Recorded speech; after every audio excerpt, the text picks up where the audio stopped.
Praise the Lord. உங்களுக்காக கொடுக்கப்பட்ட இன்றைய வார்த்தை செப்பனியா 3:12. உன் நடுவில் சிறுமையும் எளிமையுமான ஜனத்தை மீதியாக வைப்பேன், அவர்கள் கர்த்தருடைய நாமத்தின் மேல் நம்பிக்கையாயிருப்பார்கள். கர்த்தருக்குள் பிரியமானவர்களே, உன் நடுவில் சிறுமையும் எளிமையுமான ஜனத்தை மீதியாக வைப்பேன் என்று கர்த்தர் சொல்லுகிறார். சிறுமை என்றால் என்ன? இன்றைக்கு எல்லா இடங்களிலும் இவன் இப்படிதான், இவள் இப்படிதான் என்று உங்களை தாழ்த்தி வார்த்தையினால் சிறுமைப்படுத்துவார்கள்.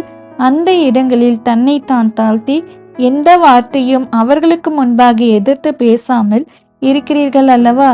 அதுதான் சிறுமை. எளிமை என்றால் என்ன?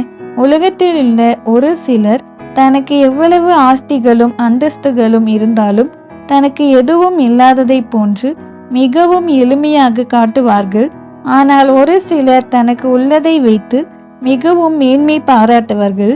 வேதத்தில் ஒரு வார்த்தை சொல்கிறது, தன்னைத்தான் தாழ்த்துகிறவன் எவனும் உயர்த்தப்படுவான், தன்னைத்தான் உயர்த்துகிறவன் எவனும் தாழ்த்தப்படுவான் என்று சொல்லுகிறது. தேவனுக்கு முன்பாக நாம் எவ்வளவு தாழ்த்தப்படுகிறோமோ அவ்வளவு உயர்த்தப்படுவோம். நீங்கள் எந்த நிலைமையில் இருந்தாலும் சரி, தேவனுடைய நாமத்தின் மேல் நம்பிக்கை வையுங்கள். தேவனுக்கு முன்பாக தன்னைத்தான் தாழ்த்தி சிறுமையும் எளிமையும் ஆனவர்களாக இருக்கும்போது கர்த்தர் நிச்சயமாக உங்களை உயர்த்துவார். ஆமேன்.